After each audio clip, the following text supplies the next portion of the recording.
मैं दिल्ली में रहता हूँ। नाम अभिजीत शुक्ला है। अभी मेरी कॉलेज की छुट्टियाँ चल रही थी और मेरे सभी दोस्त जो बाहर से आकर मेरे कॉलेज में पढ़ते थे वह सब भी अपने घर चले गए। इन सभी में मेरा एक दोस्त भी है जो कि राजस्थान के अंजीसर गांव का रहने वाला था, पर अपनी पढ़ाई के चलते वह दिल्ली आया हुआ था। हमारी बहुत अच्छी दोस्ती हो गई थी और कहा चाहे तो हम बेस्ट फ्रेंड बन चुके थे। पर कॉलेज का सेकेंड सेमेस्टर चालू होने वाला था और गर्मी की लंबी छुट्टी पड़ने वाली थी और दिल्ली की गर्मी से तो हर कोई वाकिफ ही है। तो मेरा खास दोस्त ऋषभ सिंह अपने गांव वापस चला गया क्योंकि हॉस्टल में तो कोई रहने वाला नहीं था और वह अकेले हॉस्टल में करता भी क्या। उसको गए हुए एक हफ्ते हो चुके थे, पर ऐसा लग रहा था कि उसको गए हुए अरसा हो गए हैं। मैंने उसे कॉल किया और बोला सब ठीक है ना, तो तेरी बहुत याद आ रही है। मैं सोच रहा हूँ मैं राजस्थान कभी आया भी नहीं हूँ, तो क्यों ना तेरे घर आ जाओ और हम साथ में राजस्थान घूमेंगे। तो मुझे सारा राजस्थान घुमा भी देना। मैंने अपने मम्मी को बता दिया कि मम्मी मैं तो जा रहा हूँ अपने दोस्त के घर ऋषभ के यहाँ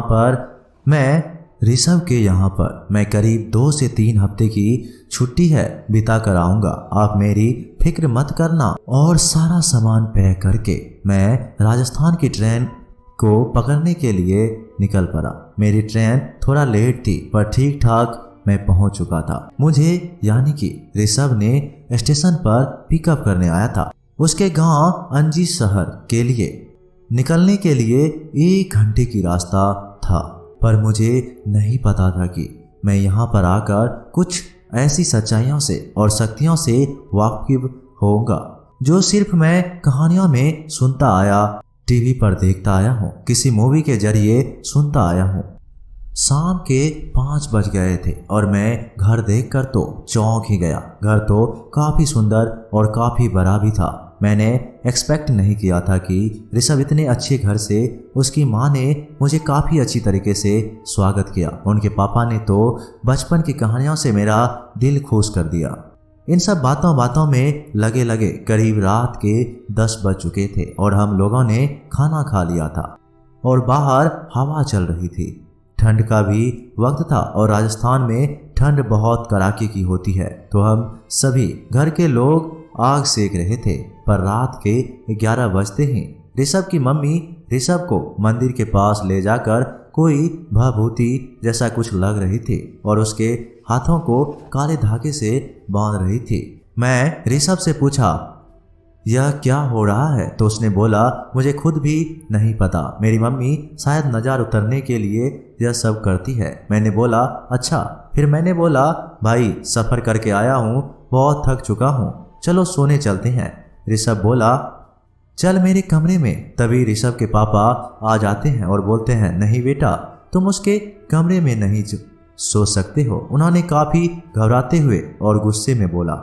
मैंने पूछा क्यों अंकल, आप इतने घबराए हुए क्यों हो? तभी उन्होंने प्यार से बोला नहीं बेटा ऐसी कोई बात नहीं है और तुम्हारे लिए तो हमने नया कमरा तैयार कर रखा है। मैं बोल पड़ा नहीं अंकल मैं तो नहीं सोऊंगा, मैं इसी के साथ सोने आया हूँ, हम दोनों रात भर बातें करेंगे। तभी वह गुस्से में आकर उन्हें बोला तुमको एक बार में समझ नहीं आती क्या? तुम बड़ों की बातों को नहीं मानते या नहीं सुनते हो? अपने घर पर भी ऐसे ही करते हो। तभी मुझे लगा कि अंकल गुस्से पर आ गए हैं, तो मैं उनकी बात मान लिया। मैं दूसरे कमरे में जाकर सोने लगा। मुझे घर वालों की यह चीज़ थोड़ी अजीब भी लगी और मुझे थोड़ा बहुत बुरा भी लगा।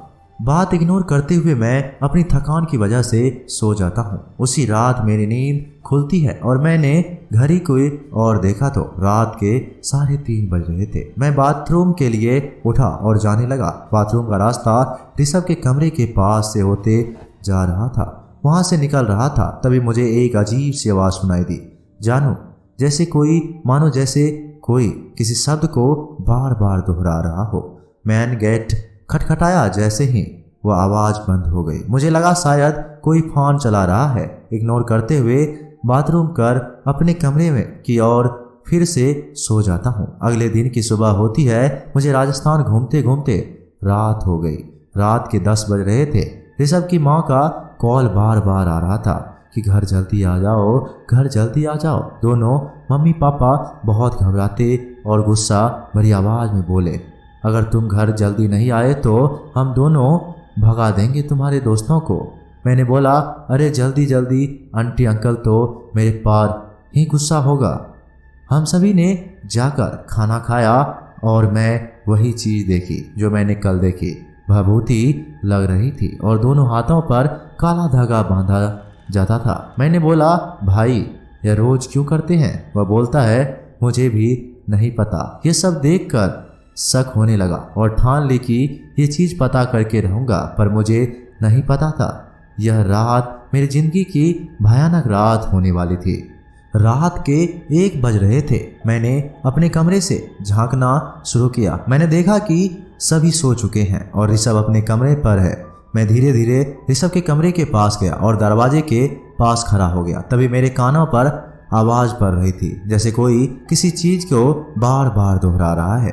आवाज़ साफ साफ तो सुनाई नहीं दे रही थी। फिर मैंने सोचा दरवाज़ा खोलकर देख लेता हूँ। मैं धीरे धीरे दरवाज़ा खोल रहा था।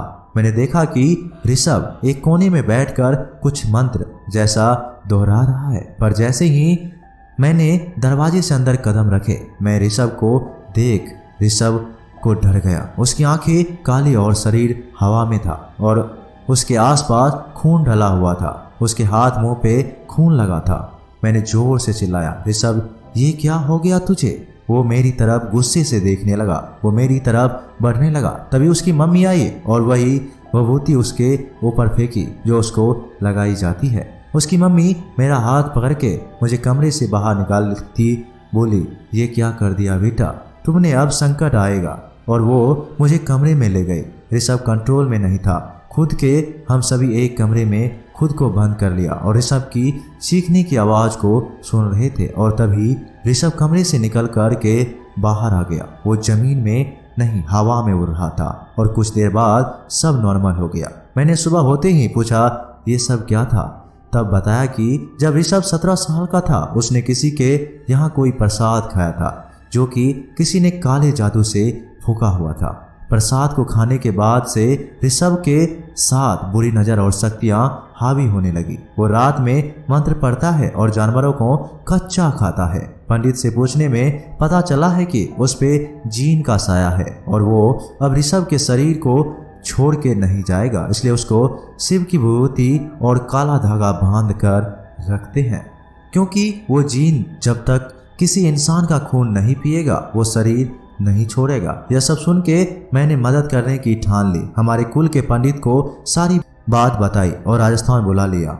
उनको आने में 1 दिन था, पर रात जैसे ही होती, क्योंकि पिछली रात उसको मेरे शरीर की खुशबू मिल गई थी, तो वो आज रात मुझे मारने की कोशिश करेगा। यह सब देखकर मैं घबराया और डरा हुआ था। मैं आंटी अंकल घर बाहर से बंद करके घर से बाहर नहीं निकले और ऋषभ को खिड़की से देख रहे थे। रात के 12 बज चुके थे। जीन हावी होने लगा। ऋषभ की सोती हुई बॉडी हवा में उड़ने लगी। उसकी परछाई एक शैतान की तरह दिख रही थी। आंखों का रंग काला हो गया था और वो जाग गया। वो अजीब तरीके से चिल्लाने लगा और मंत्र पढ़ने लगा। वो कांच में खुद को देखकर कांच को फोड़ देता है और ऋषभ के शरीर पर कांच से काटकर जमीन में गिर रहे खून की बूंद को चाट रहा होता है। वो मांस खाने को ढूंढ रहा होता है। कमरे में कुछ नहीं मिलता तो वो कमरे के दरवाजे को तोड़ने लगता है। दरवाजा ना टूटने के कारण वो गुस्से में आकर चीखता है, बोलता है, मांस दो मुझे। ये मंजर इतना भयानक था कि रूह कांप रही थी। वो ऋषभ के शरीर को चोट पहुंचाने लगा और दरवाजे को खोल निकल के पूरे घर में मुझे तलाश करने लगा। तभी हवा की वजह से मेरे शरीर की महक उसके पास पहुंच गई और उसको पता चल गया कि हम सब बाहर है।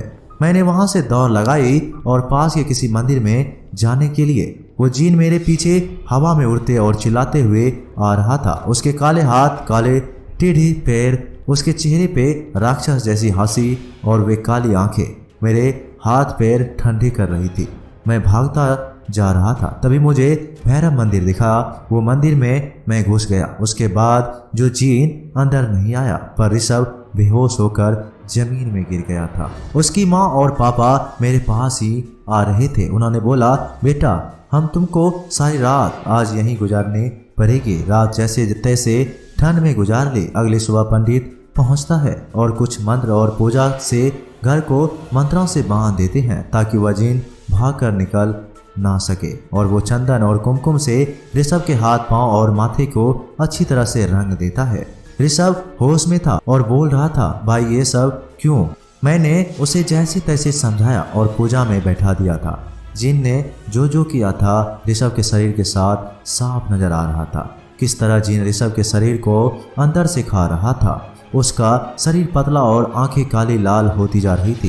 पंडित के मंत्र रुकने का नाम नहीं ले रहे थे और जिन हावी होता जा रहा था। अचानक से ऋषभ की आंख काली जवान मंत्र पड़ती जा रही थी। हाथ पैर अकड़ रहे थे, शरीर हवा में और साफ नजर आ रहा था। पंडित की मंत्र सुन के जिन पागल हो रहा था, शरीर को पटक रहा था, मारने की कोशिश कर रहा था ऋषभ को।